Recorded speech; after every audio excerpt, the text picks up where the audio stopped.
it's the Rawsome Vegan Gal here, and today I'm going to do another healthy living topic. This is an important topic, and I think you will hopefully get some benefit out of it. So this has to do with dealing with worry, anxiety, stress, and what we can do about it, because that is a big part of, it can be a big part of life. It shouldn't be.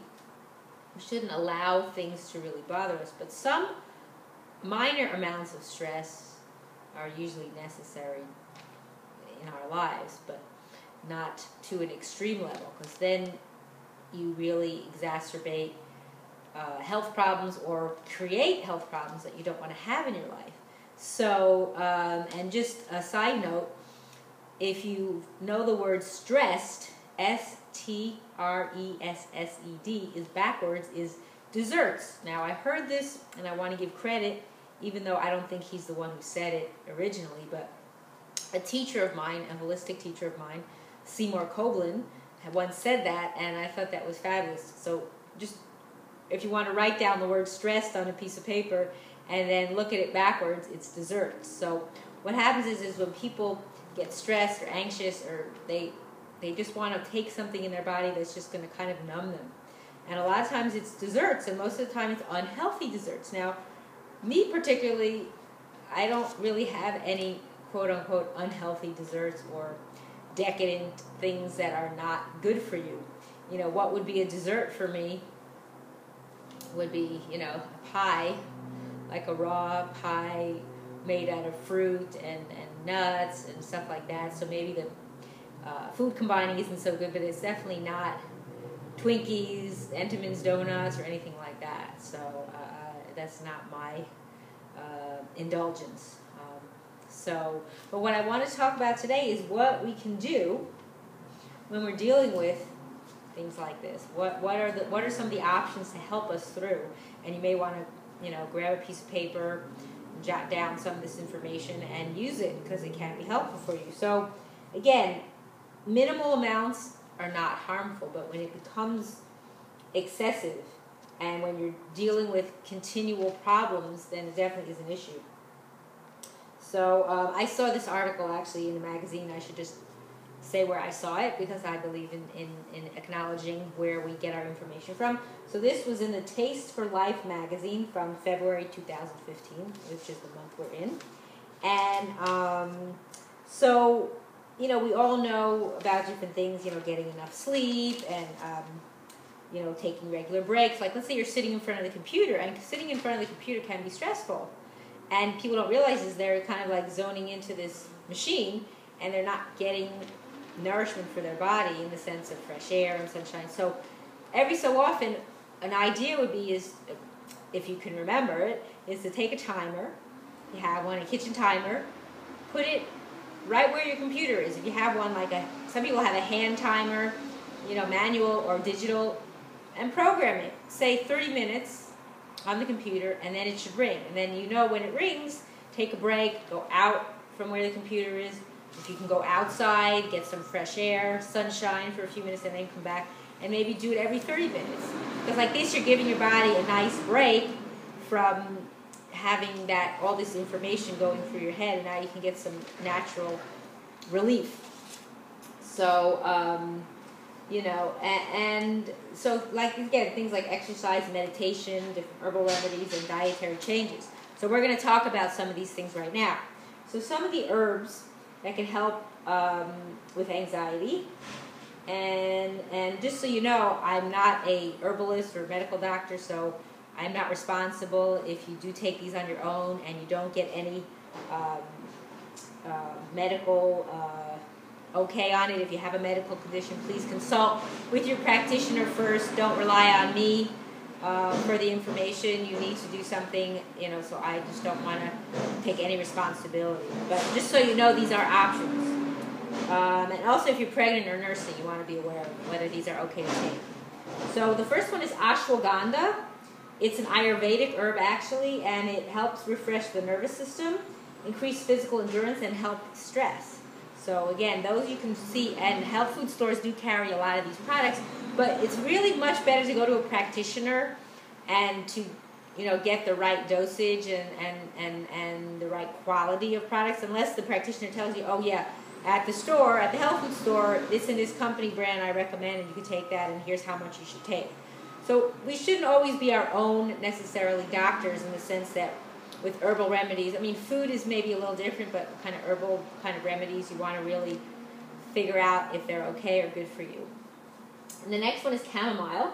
The German variety of this herb is considered more potent for medicinal purposes, and it's noted for encouraging healthy sleep, and also can counter anxiety, stress, and depression. But it can have a negative effect if you're taking a blood thinner, warfarin, and also if you're allergic to ragweed, you may be allergic to chamomile, so be aware of that. The next herb is called gotu kola, and it's useful for treating fatigue, anxiety, depression, sleep disorders, and also improving cognition, attention span, and focus. So those of you who maybe have issues with focus or staying, in focus when you're doing a project, maybe this is an option. The other one is hops. It's anxiety relieving, helps quiet hyperactivity, nervousness, and restlessness, and encourages sleep. But if you are taking antidepressants, which I hope you're not, I'm not a fan of medical Western, programs, but they say to avoid hops if you're taking antidepressants. The next herb is called Iliuthero. I might be pronouncing this wrong. Excuse me. Iliuthero. Maybe that's how I pronounce it. It's also known as Siberian ginseng, which is easier to remember. It's an immune system booster, and it's used to treat insomnia, chronic fatigue, and attention deficit disorder. Also could be effective in improving focus. And again, with all these herbs that I mentioned, make sure you consult with your practitioner. Better to go to your practitioner or ask them if there's a brand that they recommend that's of high quality, integrity, and uses good manufacturing practices, and that you're actually getting the herb in the product. Because what happens is a lot of times you buy a product and you think you're getting all this herb, and it's really a lot of fillers and other kinds of stuff, and then you're not getting any results, and that's part of the reason why. So make sure you really check into the products that you're using. So then exercise. Actually, they did some scientific studies at Princeton, because they were saying exercise normally is a stimulant, but how can it promote calm? So they did a study with mice, of course. I wish they'd use people better, but I guess they can't do it on people for whatever reason, health-wise, whatever situation. But exercise is not they're not using any kind of, drugs, so I don't see why not, because they do drug trials on people. But anyway, they did this on mice. They put them on exercise wheels whenever they wanted to, and mice in the other group were kept sedentary, so they had two different ones. After 6 weeks, they tested the mice for nervousness, and the exercisers were more confident and less anxious than the ones who weren't active. And what they found was that the excitable neurons in the brain of both groups, but the running group had more, so those neurons. But the runners had more of a specific neuron, which is called GABA, G-A-B-A. The neurons they release this neurotransmitter, I should say, which helps other neurons from firing easily. So this is actually very helpful. And then when they submitted the mice to stress, such as a cold water bath, many of the excitable cells in the brains of both groups of mice fired, but the runners' stress didn't last as long because they had more of the neurons that release GABA to calm the brain. So that's the calming effect. This offers an explanation why active people are better able to cope with stress and anxiety. So what they're trying to say is that exercise will redirect your energy and also will help you to fight anxiety. So exercise is important. Doesn't mean that you have to become a marathon runner or an elite athlete and start, racing or something. It means get some physical activity. I love to walk, and I could walk for hours. I've done it. I've walked to places to go shopping for hours, and I don't mind it. As long as I have good shoes on, make sure you have hydration when you go out, or some kind of a drink that will give you nourishment, or some kind of a snack. It's better liquid. Liquid nourishment is better. Things like coconut water is good too. Anything that gives you kind of electrolytes, hydration. Make sure you have a hat, protect you from the sun. And if it is too hot, then don't go out. But movement is important, and walking is good aerobic exercise. The next thing is meditation. We know that meditation is calming, peaceful, and relaxing. But people who do it regularly say the effects continue long after the session is over. And it keeps them mentally sharp and emotionally balanced. So how does it work? So again, Harvard, so another university, did a study with people, actually, not with mice. They took MRI, magnetic resonance images. And after they participated in a 8-week mindful meditation, they determined that meditating for 30 minutes a day not only reduces the stress, but also makes changes in their brains, decreasing the density of gray matter in the area related to stress and anxiety. So they actually had these findings. So the researcher was saying that it was fascinating to see this happening, that the brain has this ability to change and increase well-being.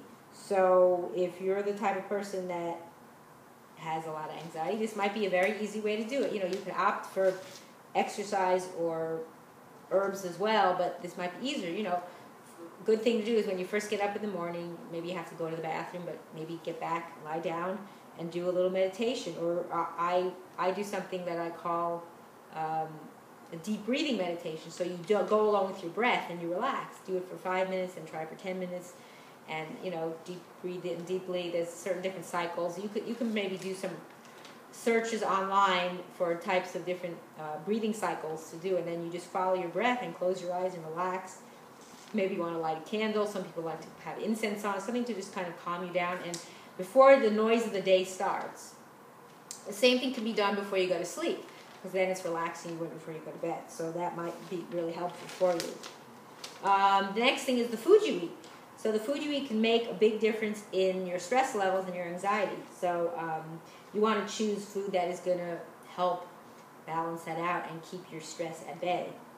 So some of the things recommended, some I won't mention because I'm a vegan, so I'm not into those other foods. I don't believe in using them. So things like whole grains, they boost serotonin, and that's, you know, an option as well. I would stick more with the what I call pseudo grains, because there's issues with gluten with certain foods. So things like quinoa, buckwheat, amaranth, teff, those are good options. You know, wild rice, things like that. I'd stay more with those. Millet as well as alkalizing. They also talk about hot tea, that warm drinks are calming, and the compounds in tea promote relaxation. The only thing is make sure you stay away from caffeinated, because that's going to kind of make some people more jittery. So they mentioned chamomile and the herbs, and you could have chamomile tea as well. Things like nuts. The specific ones they mention are walnuts, almonds, and pistachios, because they contain fats that stave off inflammation caused by stress. So those particular ones. But again, don't forget, nuts they have a lot of fat in them. So they have a fat density more than, like, let's say you ate, you know, you're not going to eat a cup of nuts compared to like a cup of fruit or something, because that's a lot of fat and your body has to process it. So, you know, minimize, have some, you know, have a handful or something. That's good. Fruits that they recommend are oranges, blueberries, and strawberries, because foods that are rich in vitamin C boost the immune system and fight inflammation. So vitamin C is very good for you. So those foods specifically have them. They also mention dark chocolate. Now, I have some issues with chocolate, and, you know, some people are here and there with cacao, but if you can get pure stuff or buy the cacao powder yourself, buy some raw organic, and then make something yourself with it. Make yourself kind of like a raw chocolate milk with coconut milk, or, you know, coconut water, and mix it in, because it promotes serotonin, but also decreases cortisol, which is the hormone triggered by stress that causes inflammation. So that's good. So, you know, a little bit could be okay, but don't forget that also can have some effect on causing too much jitteriness, or some people have issues with excitotoxic, like it makes the nerves too excitable. It does also have magnesium and other antioxidants. The other thing are raw vegetables. Things like carrots, celery. Chewing them relieves tension while you get the nutrients you need. And don't forget celery, in case you didn't know, celery has negative calories. So when you eat it, you're actually not ingesting really calories. You are getting quite a bit of sodium, which is good for the body. It's an important mineral. The other thing is water. Hydrate, hydrate, hydrate, they say. You need plenty of fluids to maintain the right balance of electrolytes and keep your nerves working properly. So that's very important. We must be hydrated. Now, hydration doesn't only come from water. If you eat a lot of water-rich food and fruit, you are going to stay hydrated as well, like cucumbers, grapes, melons, tomatoes, things like that have a lot of, they're packed with nutrient-rich liquid. It's all packed in its own little package naturally, and it has a lot of water in it. So, like when you're traveling, even if you're traveling on a plane, for me, I don't drink plastic water because of the BPA, and the water's not pure to begin with. So I would take water-rich foods, especially some of the savory fruit, what they call cucumbers, tomatoes, celery, like I said, grapes, melons may be hard to cut up on a plane, so like apples, pears, things that are more water rich. Not so much, you don't want so much dense fruit like bananas because you need more fluid, more liquid nourishment, so you don't get dehydrated, so you want to consume those kind of foods. So those are some of the options, drinking hot tea, also a massage is good too, that relaxes you. So anything that can help you lower your level of anxiety and stress, and therefore decrease inflammation, because that's what happens in the body too. That is important, because you want to minimize these things in your life. You don't want them to take over. Like I said, a little bit is okay, but too much is not good. So you want to try to incorporate some of these things, and you may actually already be, using some of these methods already, and or be reminded that these are some of the options you could do to relieve yourself of a stressful life. So I hope that this information was helpful to you, and I thank you for watching. It's the Rawesome Vegan Gal.